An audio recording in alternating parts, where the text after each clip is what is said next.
Alright, ladies and gentlemen, today we're going to continue in Unit 5 talking about how the electrons fill up the electron cloud, how that informs or creates the shape of the periodic table, and start to look at the patterns that exist among the elements in the table.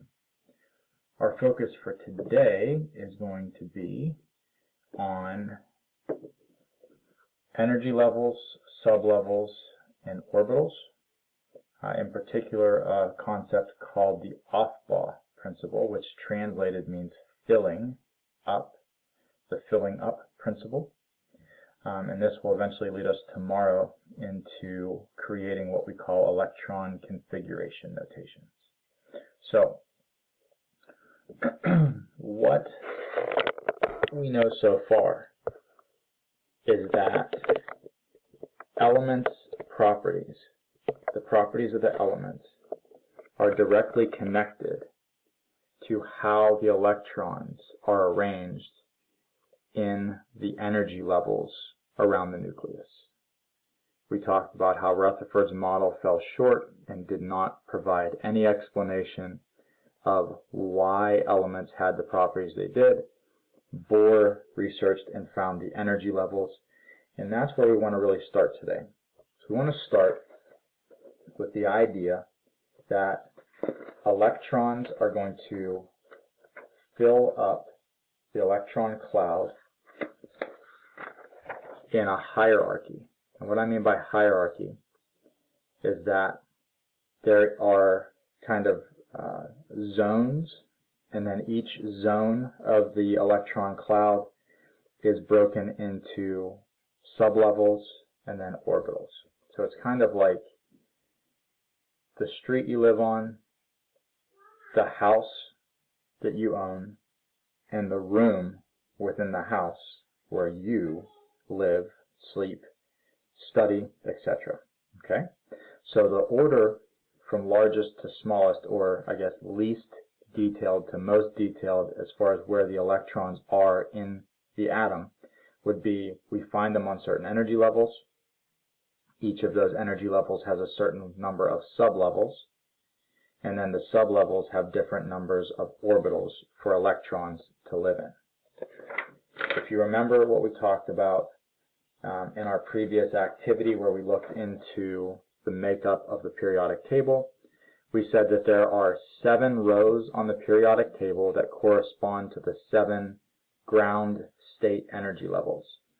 So all elements within a given row have that number of energy levels in their structure. So every atom, every element in row 1, every element in row 1 has 1 layer of electrons around it.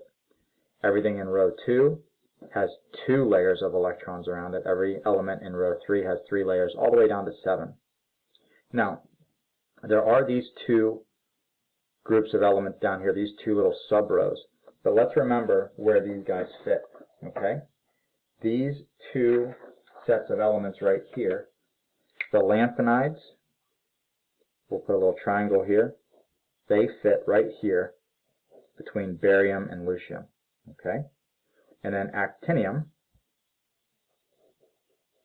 through nobelium, they fit right here. So they do fit into that 7-row structure, okay? So the row that an element is on, determines how many layers of electrons, energy levels, are around its nucleus, okay? Each energy level has a capacity, a number of electrons it can hold up to. Doesn't have to have that many, but it can hold up to a certain number. And the way that you can figure that out is you take the energy level number, you square it, and then double it. So 2 times the energy level squared. What does that look like? Well, if we look at the capacities here, for energy level 1, you would take 2 times 1 squared. So 1 squared is 1 times 2 is 2 electrons can fit in the first energy level. And if we think about the periodic table, let's just scroll over here to the left real quick. how many elements are in the first row? 1, 2. 2 times 2 squared is going to give you 8. Well, how many electrons, or how many elements are in the second row? If you count them up, there's 8. Beyond that, we get into some things we need to have our sublevels explained for, but this is the number of electrons that each layer around the nucleus has the capacity of holding. Okay? Now,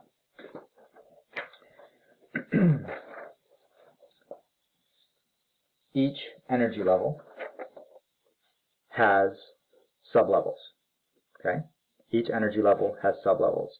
And these come from some work done by Heisenberg and Schrödinger. Heisenberg said that it's not possible to know exactly where an electron is and where it's going. It's not possible to know its position and momentum simultaneously. He called that the uncertainty principle. Basically, that led us to, instead of 2-dimensional orbits, it led us to 3-dimensional shells around the nucleus. And then Schrödinger said, even though we can't figure out exactly where an electron is, there are areas around the nucleus where we're more likely to find electrons than others. And he called those areas of higher probability, where we're more likely to find electrons, he called those orbitals. Now, the sublevels that come from Schrödinger's concept of probability are labeled S, P, D, and F. So the sublevels correspond to regions of the periodic table. So let's pause a second and look at our table. So the S sublevel is our first 2 groups of the periodic table. And the S block starts in the first energy level and starts with 1s and then works its way down through 7s. So the first two groups in the periodic table are our S block, and they range from 1s, starting with hydrogen, down to 7s for francium and radium.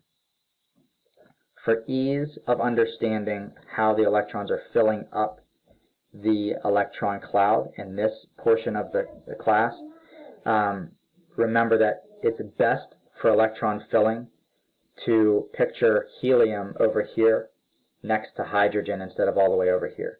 So hydrogen and helium, numbers 1 and 2, make up the 1s, and we go 1s through 7s. So the S block are your first two columns. They start with the row number.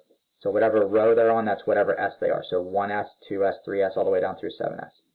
The P block are groups 13 through 18. Starting in row 2, we start with the 2p through 7p. So the S and P blocks, whatever row of the table they're on, that's their number. So first row S block 1s, second row S block 2s, second row P block, that's 2p, and then as you can see, the P can hold up to 6 electrons, the S can hold 2 electrons. The next block we come to, if we're following the atomic numbers through the table, we'll talk about the filling order here as we progress through the lesson, but the next block we come across is this D block, which we call the transition metals. So our transition metal block, that is our D block, and the D block starts with 1 behind the row. So the fourth row has the 3D in it, the fifth row has the 4D in it, and so on all the way down through 6D. The last group we're going to come across are lanthanides and actinides. They are in the 6th and 7th row. They're in the 6th and 7th row, but they're 2 numbers behind the row. So the 6th row is your 4F, and the 7th row you have your 5F. So S and P are whatever row they're in, D's are 1 behind the row number, and F's are 2 behind the row number. In addition to knowing where they start and where the blocks are on the table, I want you to understand that each sublevel, S, P, D, and F, has a different capacity. The S sublevel can hold 2 electrons, the P can hold 6 electrons, the D can hold 10, and the F can hold 14. And each sublevel has orbitals, which are basically compartments that hold 2 electrons. So the S sublevel has 1 orbital. The P has 3 different orbitals, the D 5 and the F 7. If we think about what the orbitals are, what do they look like? They look like different geometric shapes. The first 2 electrons in any energy level always are found in this spherical region, the S sublevel, and then they just envelope each other. They just kind of, there's a thing called a Russian tea doll, where you open it up and there's a smaller version of that same doll inside until you get down to a point where it's a hand-carved little solid piece of wood. Now, when we look at these sublevels, they kind of nest over each other, okay? I'll show you an animation of that in a minute. The P sublevel has 3 different orbitals for each of the axes, the X, the Z, and the Y axis. And all they are almost like picture 2 balloons with their knots tied together. That would be the nucleus. And on each axis, there are areas where you're likely to find electrons. So the P in 3 orbitals can hold up to 6 electrons. The D has 5 different shapes, and they're kind of filling in the gaps between the P orbitals. As you can see, they're kind of in between the axes, okay? And then there's this kind of really wild looking one here. And then the F's have 7 different shapes that are super complex. Okay, they're just trying to find any open region that we are able to find. And in those 7 different shapes of probable locations of the electrons, we can hold up to 14 electrons. So to summarize, we have groups 1 and 2 are our S sublevel. They have 1 orbital and hold 2 electrons. Group 13 to 18 are our P sublevel. They hold in 3 orbitals. They hold 6 electrons. The transition metals, groups 3 to 12, have 5 sublevels that hold up to 10 electrons, and then our lanthanides and actinides are our F sublevel. 7 orbitals hold up to 14 electrons.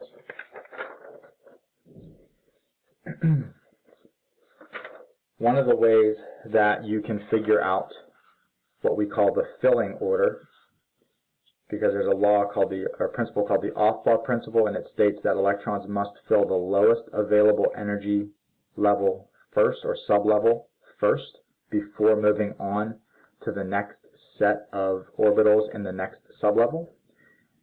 You can use what's called the diagonal rule. So if you want to pause the screen here for a second and write this down, the first energy level has an S sublevel, the second has an S and a P, third has S through D, 4 through 7 have S through D, so S, P, D, and F. And if you write them out this way, and you go top, right, bottom, left, and you go at a diagonal of 45, you'll get what we call the filling order that is following our Aufbau principle. So what I want to finish up with today is how do we figure out how these sublevels get filled in with electrons? Well, the way that we do that is we follow the atomic number through the table as if it was our number of electrons. And as we move through the atomic numbers, we're going to hit the S and the P, the S, the P, the S, the D, the P, the S, the D, the P, and so on. So once we know the location of our blocks, okay, the S, the P, the D, and the F blocks, and we follow the atomic number through the table, we will find the filling order. The electrons fill sublevels from lowest energy to highest energy. A sublevel must be filled completely before the next one can accept any electrons. That's called the Aufbau principle. So our filling order for the periodic table is 1s, and then 3 and 4 go into 2s, 5 through 10 into the 2p, 3s, 3p, 4s, 3d, 4p, 5s, 4d, 5p, 6s, 4f, 5d, 6p, 7s, 5f, 6d, and 7p. If you follow the atomic numbers through the table, you'll get the filling order. I'm going to include a short second video to go through the filling order in more detail.